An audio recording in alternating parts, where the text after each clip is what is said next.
Hey everyone, and welcome to Fright Bites, your weekly source for horror reviews. This week we're going to be talking about XCOM Enemy Unknown, the recent revival of the legendary turn-based strategy franchise. I'll confess straight away, this is actually my first experience with the series, and all I have to say is, good God, what have I been missing?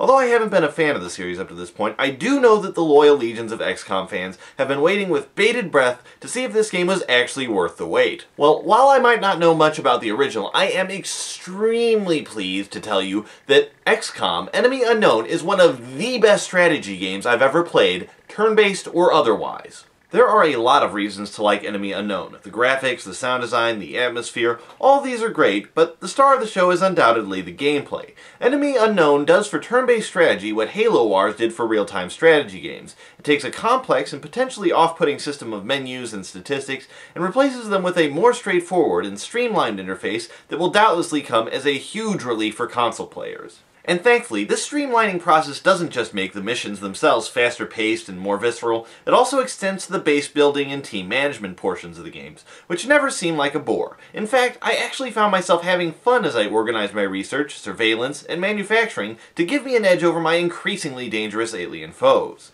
Yet even with that, there is one element that elevates XCOM above other strategy games, and that is the constant, unrelenting tension. On the battlefield, there's always a pervasive sense of unease. With only occasional hints as to where the enemy is, every movement has to be cautious, every action has to be weighed, and every shot has to count.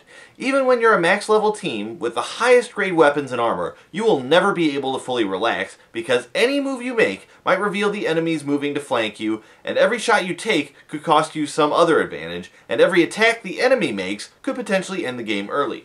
And that brings us to another subject that could either be one of the game's biggest assets or one of its biggest drawbacks: the challenge. I, for one, welcome a challenge, and feel that a lot of modern games are simply too easy, simply rolling over and letting the player walk to the finish line. Not so here. Here, soldiers that are killed on the battlefield are lost for good, along with all their experience and talent, forcing you to start over with a raw recruit at the bottom of the skill tree. Not only that, but nations that you have not adequately defended will drop out of the XCOM project, taking their precious monthly funding with them.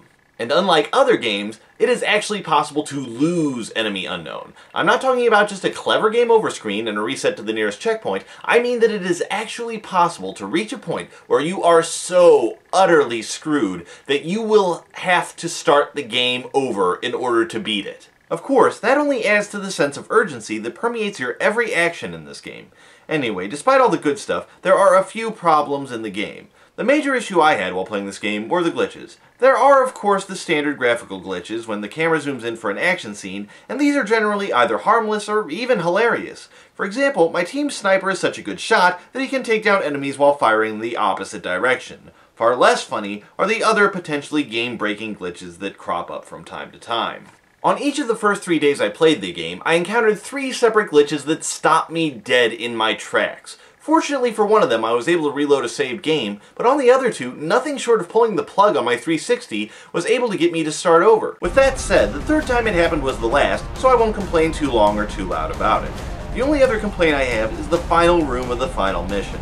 I was able to complete the final epic battle in a single turn. Lackluster doesn't begin to describe it, but hey, we've all seen a lot worse. Mass Effect 3! Excuse me, I coughed before I said Mass Effect 3's ending sucked. Anyway, despite these relatively minor annoyances, XCOM is still a great game, and I'm happy to give it a 9 out of 10. It may not be perfect, but it's pretty damn close. Anyway, that's it for this week. See you next time on Fright Bites.